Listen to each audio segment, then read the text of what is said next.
Same old, same old. The economy is changing.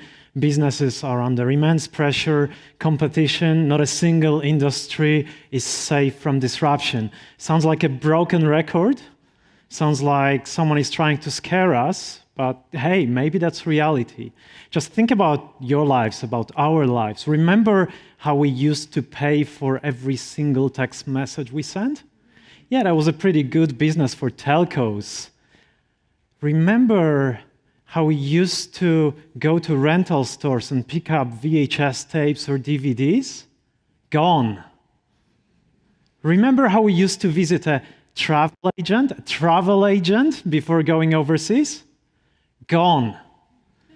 Now, a lot of organizations do understand, especially the successful ones, they do understand that success is only temporary. So they say we need to innovate. And what do? They set up innovation spaces.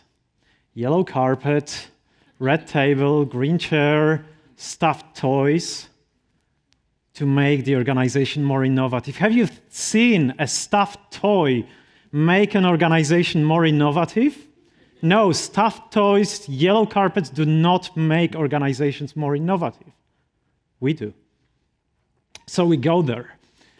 We go to the innovation spaces, and we all hear, think outside the box, brainstorm, be creative. We're all confused, aren't we? Think outside the box. What does it mean? Do you really need to think outside the box? What if I told you all you need is a bigger box? Brainstorm. Brainstorming creates a storm of ideas, a chaos. How can you tell you're getting closer to a solution if all you see is chaos? What if I told you need clarity rather than chaos? And my favorite, be creative. What does it even mean? Be creative. So let me drop the bomb right now. You do not need to be creative to come up with great ideas. You do not need to be creative. You can craft great ideas. And that's it. I'm done. Now, I was told I might need to spend a few more minutes explaining what I mean by that.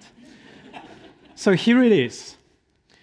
Every day, my job is to work with large, medium, small organizations and help them come up with new business ideas. I do it every day. I do not think outside the box. I do not brainstorm. I am not creative.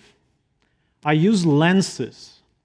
I use lenses to make my box bigger. I use lenses to add clarity to my thinking. I use lenses to remove magic from creativity.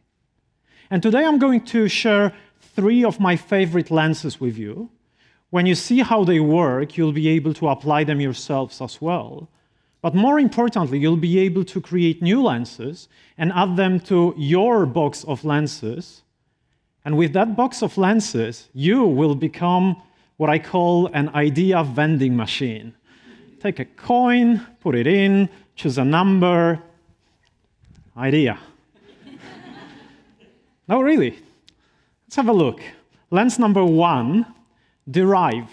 This is a lens when you want to learn from others. Think about your business, and then think about a successful business from another industry. And then ask yourself a question. How would that successful business from another industry run my business? Let's imagine I'm a pizza restaurant. How would a successful hotel chain run a pizza restaurant? I know. Every time I show up at the restaurant, I could expect a free upgrade. Welcome, you get a bigger pizza, or a free drink, or a salad that is free of charge. How would a large web search company, the name of which I'm not allowed to mention here, run a pizza restaurant? Well, perhaps they would make the basic service free of charge. The base of the pizza would be free. In return, we would have to give them all of our personal data and watch advertisements. and would pay for the extras, everything that goes on the base of the pizza. I'm told some pizza restaurants already do it, good on them. The third example, how would an airline run a pizza restaurant? I know they would charge $20 for extra leg space, but probably they would also think about creating a lounge for frequent pizza lovers. That's derived. I worked with a large water utility company. We applied this lens. We did ask ourselves, how would that large web search organization run a water utility that normally delivers water and takes away sewage? And you know the process now. The outcome of the process was we created a smart diagnostic toilet. It's a bit like your wristband, your sports wristband. You order a small sensor and you put it yourself inside the toilet, or put it yourself inside the toilet. From that moment on, the sensor starts to analyze everything that's dropped into or poured into your toilet. And then you can get your insights, you can share those insights with others. Just think about business possibilities of the data that you might have access to. Think about those who might not have a diagnostic service, a GP, within 100 or 200 kilometers from them. That might actually be changing their lives. So this is derived. Think about another business and try to learn from them how they would run your business. But what if you didn't want to learn from others? Here's lens number 2. It's called flip. It's all about taking your business model and flipping it upside down and then trying to understand how you would remain profitable or even become more profitable. So let's imagine I am an airport car park and I have customers who come to me with their cars and they leave their cars at the car park for a week or 2 weeks. Currently, they have to pay me for parking. But what if I flip that model and wanted to pay them for the fact that they're parking their cars? Well, it is possible. Those people who leave for a week or 2, they're probably renting out their apartments online. You know this is a fairly successful business. We could do exactly the same here. Perhaps they would be interested in renting out their cars. This way, I could pay people for parking rather than the other way around. So this is flip. I work with a large community organization in Queensland. They help refugees and migrants settle in communities here across the state. Currently, they rely on federal, on government funding. We flipped the model and assumed that the communities would benefit from every refugee, every migrant, and there would be no funding from government budget needed. We have that model right now, we are testing it, and we believe that with this approach, communities will actually be asking for more refugees, more migrants, because this way, the communities, the society, in a true Australian spirit of mateship, are becoming stronger with every new person joining. So this is flip. Take a business model, flip it upside down to make it stand out and possibly create an even better situation for your organization.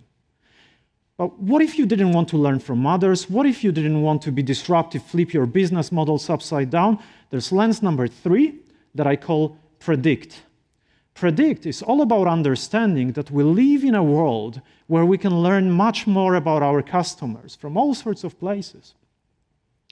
What if I could learn more about my customers? What if I could learn about their life events? What if I could predict them and then offer services to my customers even before my customers know that they need those services? Now, it's important to do it in such a way that it's not creepy.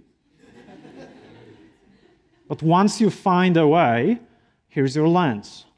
So imagine, if I was a doctor, could I ask my patients to add me as a friend on their sports app, and I would just watch their heart rate, and every time I see something unusual, and it's maybe that their wife or a husband are using the heart rate monitor, but every time I spot something unusual, I would give them a call and say, hey, I'm seeing something weird here. Would you like to pay me a visit?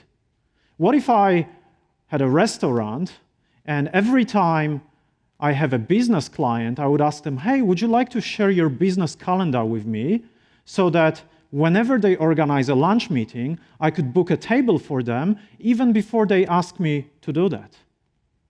I have a coffee machine at home that is connected to the internet. It is sending updates about the coffee beans, about filters. Can someone please subscribe to the updates from my coffee machine and start delivering beans and filters before I run out of them so that we can maintain steady inflow of caffeine in my blood? So this is predict. Try to understand what can you learn about your customers and then offer them services even before they ask for them. I've given you 3 lenses, but there could be many, many more. All you need to do is look around you, think about successful businesses, and ask yourselves, is there a lens there? Is there a lens that I could extract and then use myself? Those lenses make your box bigger. They add clarity to your thinking. They also help you remove magic from the creativity. Every time you use lenses, people will say you are creative. But on the inside, you will do what greatest minds do. You will craft your ideas. So what's your next idea?